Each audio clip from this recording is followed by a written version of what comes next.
तो यही हम डिटेल में देख सकते हैं। Non cyclic phosphorylation Z3 energy, light पड़ता है, वाटर मॉलिक्यूल टूटता है, फोटोसिस्टम 2, फिर इलेक्ट्रॉन का फ्लो होता है, आयनोसिन, प्लास्टोक्वेनिन, साइटोक्रोम B6, प्लास्टोसाइनिन, फिर ADP से ATP बनता है, फोटोसिस्टम 1 से फेरोडॉक्सिन में जाता है और वो रिडक्शन करता है NADP से NADPH में। वही साइक्लिक फॉस्फोराइलेशन में फोटोसिस्टम 1 होता है, क्लोरोफिल एक्साइट होता है with the help of photon, electron ferredoxin में जाता है, प्लास्टोक्वानिन में जाता है, साइटोक्रोम B6, फिर प्लास्टोसाइन में जाता है अगेन इलेक्ट्रॉन, फोटोसिस्टम 1 में क्लोरोफिल को वापस जाता है। तो ये एक्टिव फॉस्फोराइलेशन है, इसमें ADP का ATP में कन्वर्जन होता है। अभी हम देखेंगे डार्क रिएक्शन या कैल्विन साइकिल। ये डार्क रिएक्शन और Calvin cycle basically C3 plants में होता है। तो क्या होता है, प्लांट की तरफ जो कार्बन डाइऑक्साइड होता है उसका कार्बन फिक्सेशन होता है। तो बेसिक एंजाइम जो कार्बन का फिक्सेशन करता है RUBP कन्वर्ट होता है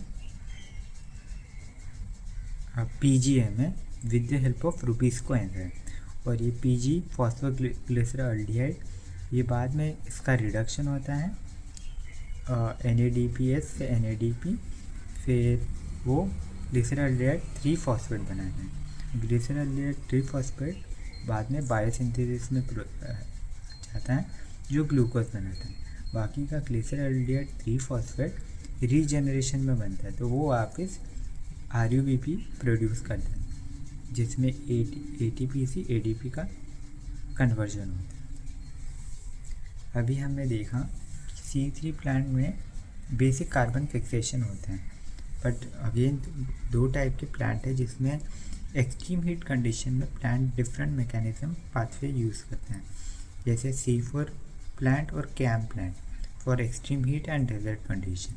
सो C4 प्लांट का दूसरा नाम करायस एनाटोमी है, जिसमें क्या होता है, इसमें भी कार्बन का ही फिक्सेशन होता है, बट इसमें 2 टाइप के सेल होते हैं to avoid photorespiration. Plant क्या करता है, कभी कभी ऑक्सीजन का भी फिक्सेशन करता है। तो C4 साइकिल कार्बन का फिक्सेशन करता है with the help of Pep carboxyl phosphoenol pyruvate जो ऑक्सीलो एसीटेट में कन्वर्ट होते हैं। ये ऑक्सीलो एसीटेट बाद में मैलिक एसिड प्रोड्यूस करता है मीजोफिल सेल में। इतना तो C4 हो गया। फिर बाद में ये malic acid bundle sheath cell में जाता है, और ये बंडल शीथ सेल में कार्बन का फिक्सेशन होता है with the help of RuBisCO, glyceraldehyde 3 phosphate, और बाद में जाके ये एनर्जी प्रोड्यूस करता है सुक्रोज बंडल शीथ सेल में। Again in case of CAM pathway basically cactus वगैरह में होता है, जो एक्सट्रीम डेजर्ट कंडीशन में प्लांट्स रहते हैं जहाँ पे वाटर का लॉस बहुत इजीली हो सकता है। तो प्लांट इसमें डिफरेंट मैकेनिज्म पाथवे यूज़ करते हैं। तो ड्यूरिंग डे टाइम ये अपना स्टोमेटा क्लोज रखते हैं, और रात के टाइम ये अपना स्टोमेटा ओपन करते हैं।